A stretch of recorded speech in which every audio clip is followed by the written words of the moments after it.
Hey, how's it going, YouTube? How y'all doing today? My grain guy is running a little bit late. He said he's gonna be here maybe tomorrow or the day after tomorrow.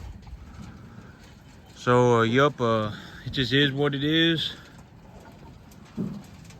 I got to get that grain here ASAP. It did rain yesterday. It rained maybe about just under an inch, maybe 3/4 of an inch is what I was at work. And so, but when I look at the ground and how wet it is, I don't have any water pooling anywhere, so I don't think it rained quite an inch. This ground has also been real dry, so, man, my pond level was real low. So it may have rained about an inch, who knows? The ground may just have absorbed it all, sucked it right all up.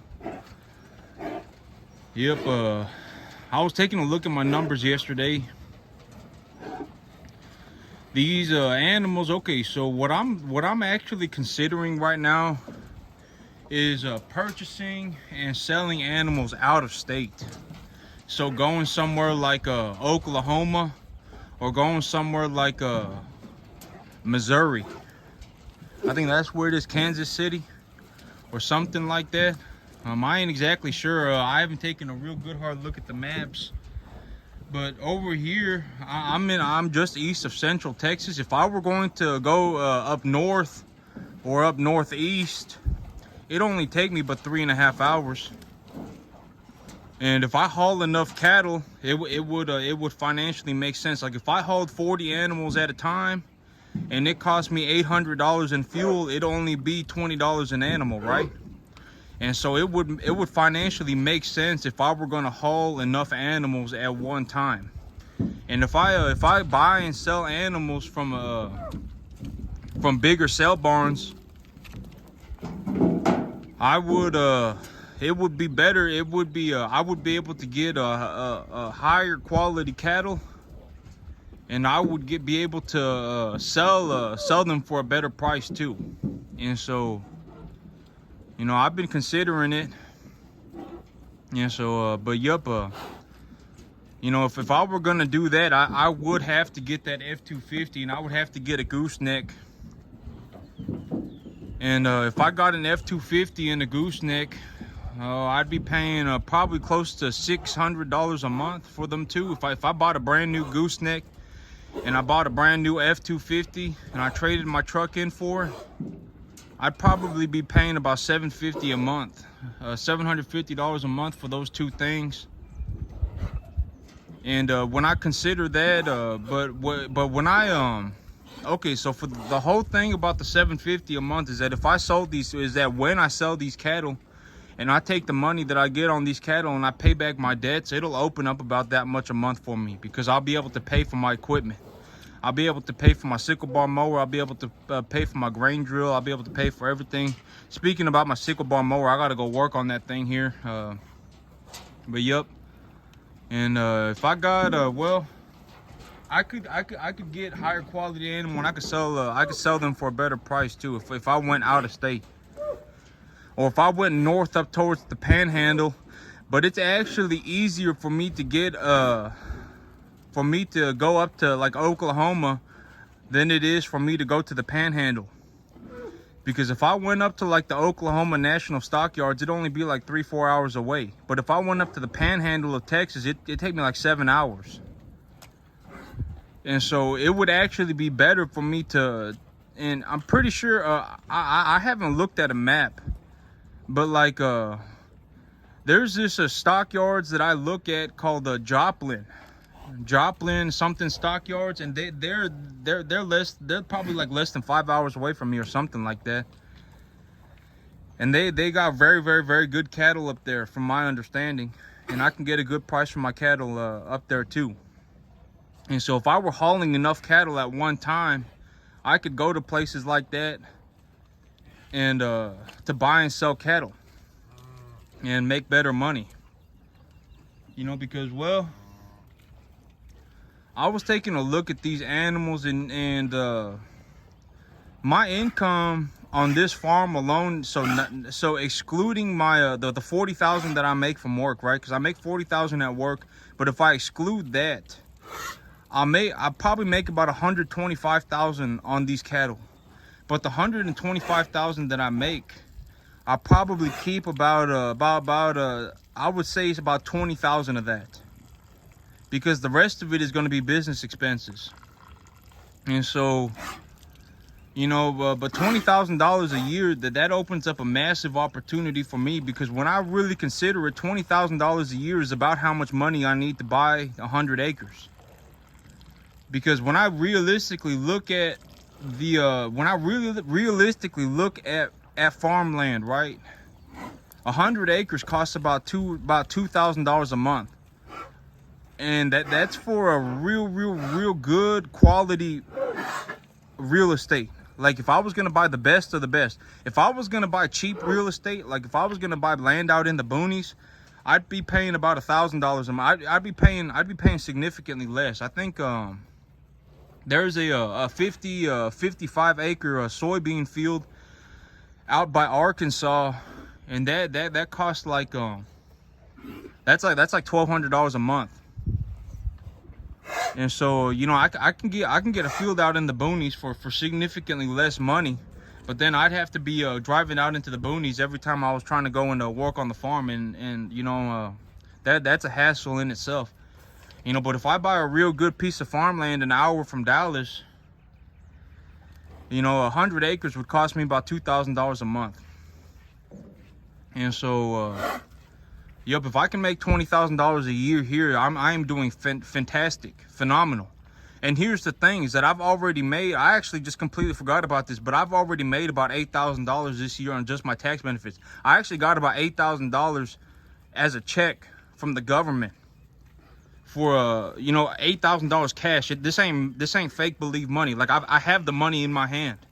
I got about $8,000 for running this farm business. And so, yep, I'm already a third way there. And so when I really look at it, and I take a hard look at the numbers, you know, if I go on 100 acres, it ain't gonna be that difficult for me to do $1 million a year.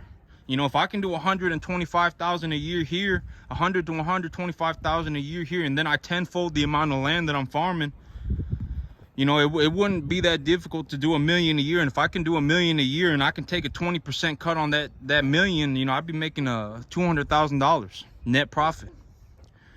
And so, but and when I really look at it, right, the difference between farming 10 acres and 100 acres is very minimal. I mean, it ain't I'm practically doing the same exact thing. I'm just doing it bigger. You know, maybe I need more equipment. Maybe I need a bigger sprayer. Maybe I need a bigger grain drill. But when I look at a bigger sprayer and a bigger grain drill, what is that, like $5,000 together? You know, if I went and I bought a big old booomless sprayer on the used marketplace right now, practically new, $1,500.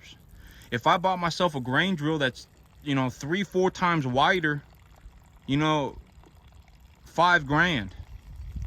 And so it ain't like, you know, the big thing is that if I had 100 acres, could I farm it properly? That's the big thing. This guy right here, he a real good looking animal. He's just kind of short. I call this one Hog Dog. He a real good looking animal. He's just kind of short. And so, yep. But I did get enough rain on this field yesterday to get this grass germinated at least. My grain guy's running a little late. I got some grass up front. I really don't want these cattle chewing on that grass for a couple more days. I watched this guy on YouTube, and he does weather, but he does like real in-depth weather stuff. It's not like the Weather Channel where they just like show a picture and they're like, oh, you know, it's raining and stuff. But this guy, he does like some real in-depth weather stuff. He's like, man, this is happening over here, and is causing pressure or something, and it's like all this stuff. I don't know what he's talking about, but I listen and I pick up on what I can. And he was saying that there's like this giant storm system to the east of me right now, but it looks like it's blowing over to the west. And then when I look at the Weather Channel, I got another 50% chance of rain tonight and another 50% chance of rain tomorrow. And so I think what he's saying was right, was that it's blowing over towards us. And because this 50% chance of it raining tonight and tomorrow, it wasn't on the Weather Channel yesterday, but today it changed. And it's saying that there's a 50% chance of it raining tonight and tomorrow. And so just got to keep my fingers crossed. We'll have to see. Well, keeping my fingers crossed, it ain't gonna solve nothing. I got grain coming in. My grass will be germinating. I got some grass growing in the front. I can graze the cattle on it here in about a week. It takes about 30 days for this grass to grow, and I would think it's about the same for the back. And so if I get 30 days and 4 inches of water, I can grow grass to about 4 feet tall, planted real thick.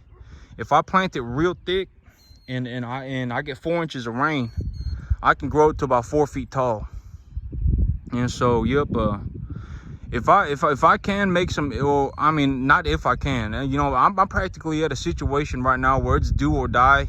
If I turn my back on this farm and I walk away, I'll be broke forever. That's the reality of my situation, is that, you know, I gave up the opportunity to give up when I bought this farm. Because when I was talking to the banker about buying this farm, one of the last things they told me is that they're not going to give me any more money. You know, they gave me almost $250,000. You know, I pay almost $1,250 a month. For they lent me $250,000 for $1,250 a month, and they told me that they're not going to give me any more money. So I can't turn around and give up. You know, if I give up on this, yep, it's game over for me for the rest of my life. So I have to make it work. I have to figure it out, or that's it for me. You know, my dreams go out the window, and I'm financially just done and everything. It ain't like if I give up, I get to go live an easy life. So, yep.